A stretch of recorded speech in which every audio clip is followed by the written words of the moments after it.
All right, class, let's start the last topic in Unit 4, chemical bonding, concentrating on covalent compounds. This would be intermolecular forces and how they can affect properties of these covalent compounds. Often I say that intermolecular forces explain it all. And what do I mean by that is intermolecular forces can help you predict or kind of determine a bunch of different properties of compounds. Not all properties, but a lot of things that happen to a compound or the way they behave are determined by their intermolecular forces.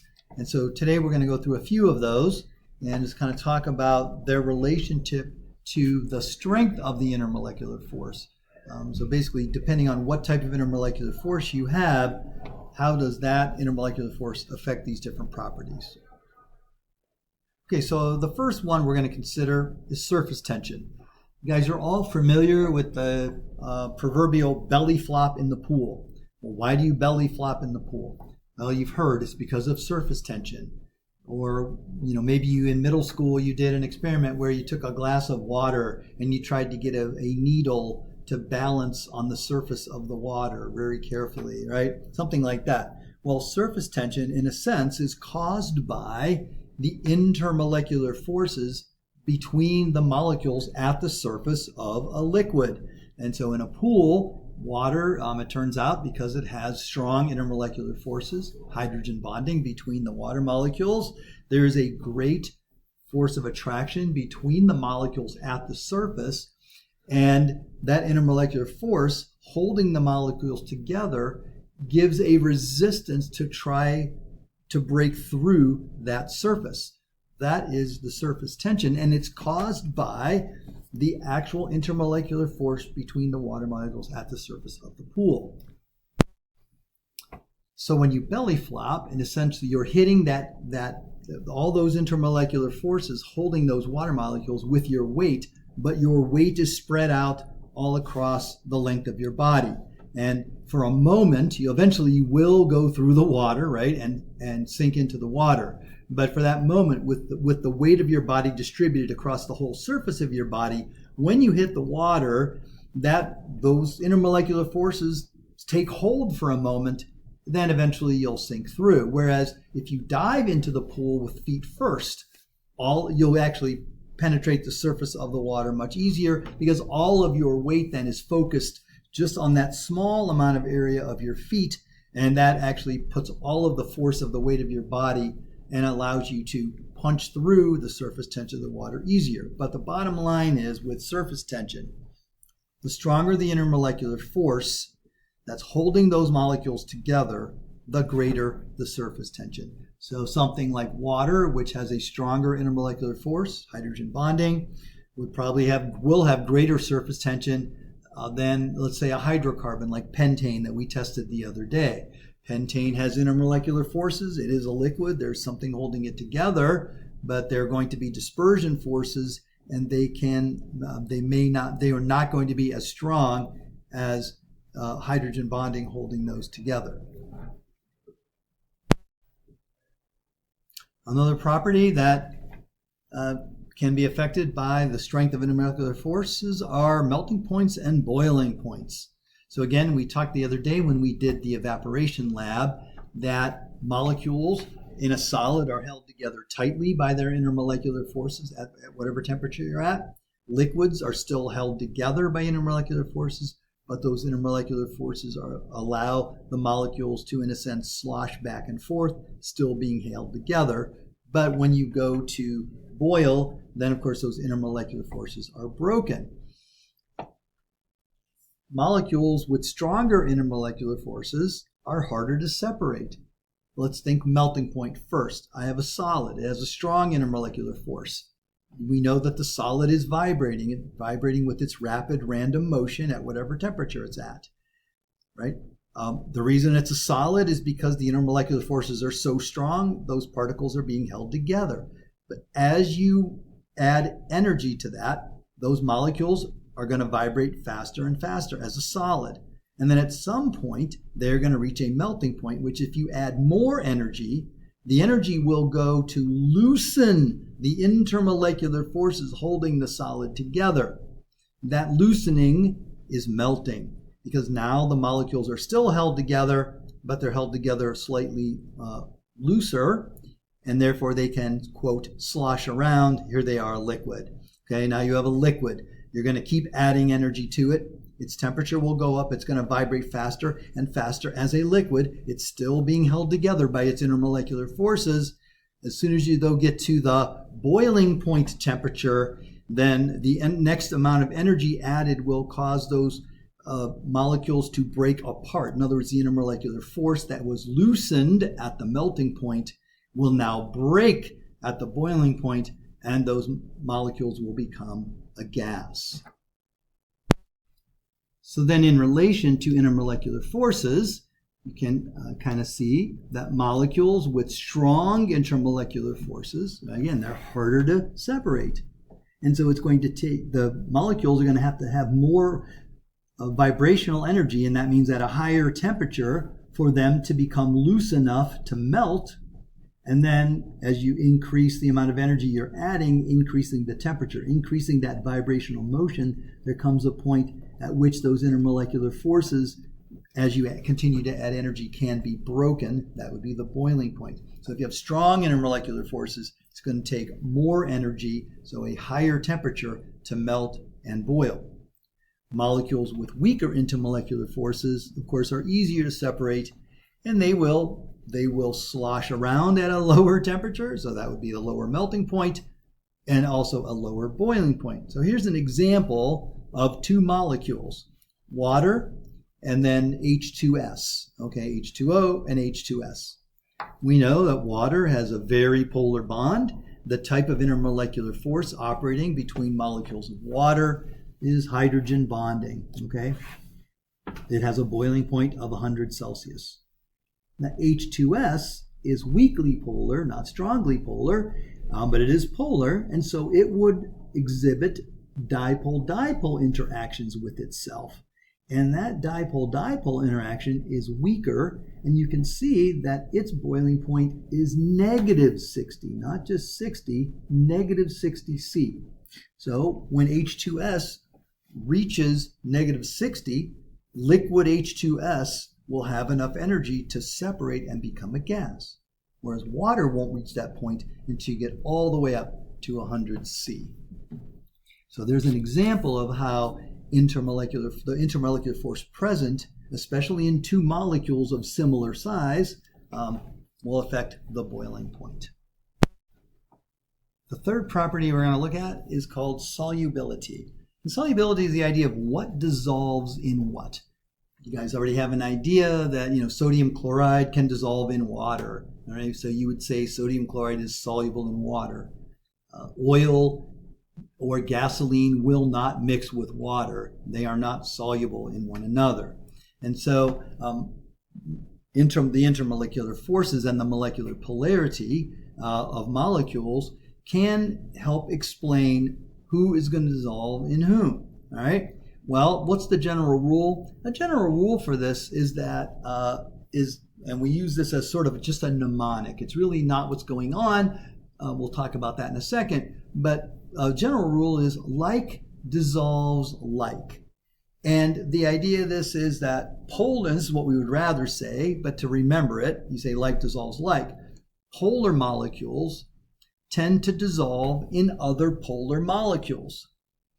So that means that the reason that they like to do this is that the dipoles that they would have like to associate with one another. So, for example, if I have rubbing alcohol here in green, in red or maroon, and I have water, and I mix them together, well, rubbing alcohol is isopropyl alcohol. It's the alcohol you have in your home, and it's the alcohol that we use in the whoosh bottle.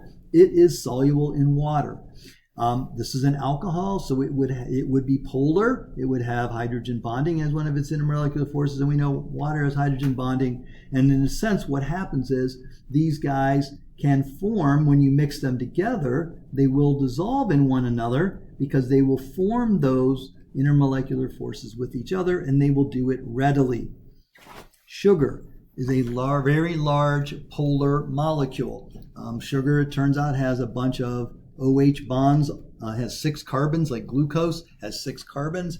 It has 6 oxygens, has a bunch of hydrogens, but it has those oxygens and hydrogens are bonded together. Again, that would exhibit hydrogen bonding as its intermolecular force with water. So sugar molecules here in purple will readily associate and intermix with other polar molecules.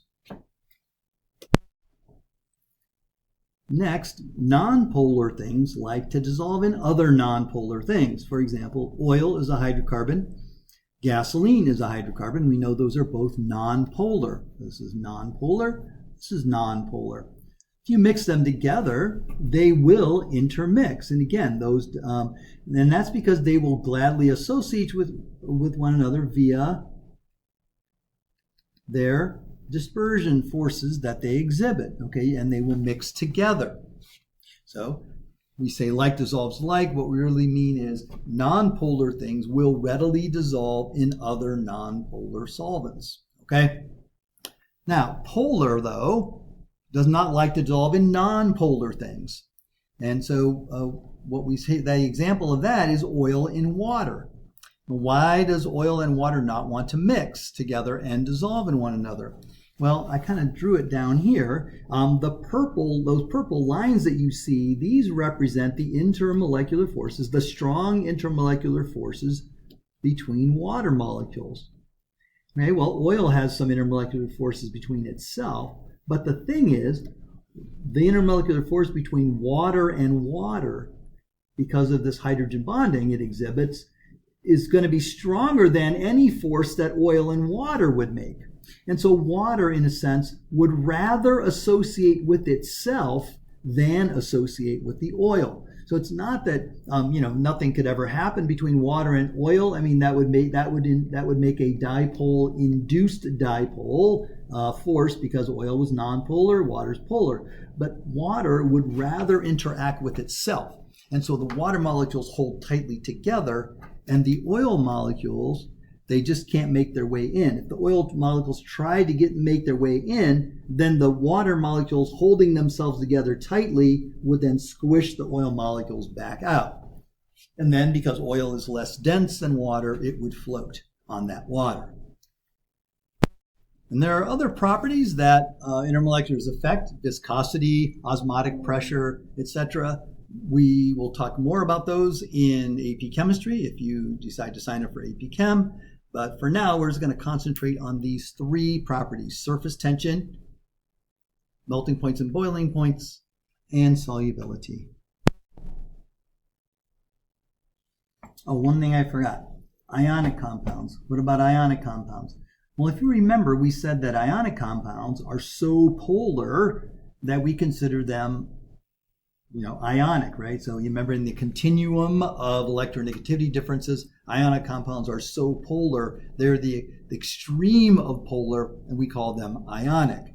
So ionic compounds, because of those charges, the positive and negative charges on the ions, will also readily dissolve in polar solvents like water. And the way it does it is the negative dipole of water likes to associate, right, via the ion dipole force. We talked about that the other day, the ion dipole force.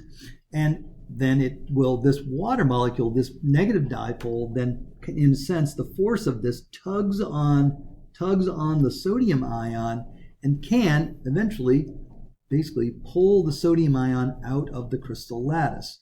And then you end up with sodium ion out here that is then surrounded by water molecules, and there's this attraction with the dipole. Okay? Then on that same token, chloride ions are attracted to the positive dipole of water. They form an ion dipole force with the chloride ion, the positive side of water. And again, this can pull the chloride ion out of the crystal lattice. I didn't mean to do that.